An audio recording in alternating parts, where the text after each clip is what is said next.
ఆయన అనుకున్నట్ట, లోకములు నిదురబోవగ జోకొట్టుచు తా నిదురింపని శుభకుడు రమణుల్ జోకొట్టిపాడ నిదురం గైకొను క్రియనూరకుండెకను తెరవకయున్. ఆయన అనుకున్నట్ట, ఏమిటి ఇలా జోకొడుతున్నానని ఊరికే వీపు మీద కొట్టేస్తున్నారు, ఇదేదో మందర పర్వతం మోసినప్పుడు కూడా ఇంత బాధ పెట్టలేదు, ఇది ఈ కొట్టడం ఏమిటి, జో జో జో జో ఏమిటని ఆలోచించాట.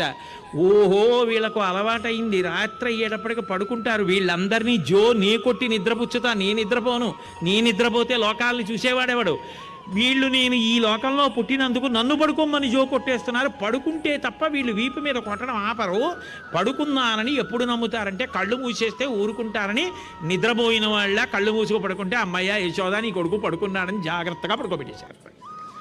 అందుకని ఆ పోతన గారంటారు, రమణుల్ జోకొట్టిపాడ నిదురం గైకొను క్రియనూరకుండే కను తెరవకయున్. కళ్ళు తెరవకుండా ఏదో నిజంగా జోకొడితే నిద్రపోయిన పిల్లవాడిలా నిద్రపోయిన వాడిలా నటిస్తున్నాడు కృష్ణ పరమాత్మ.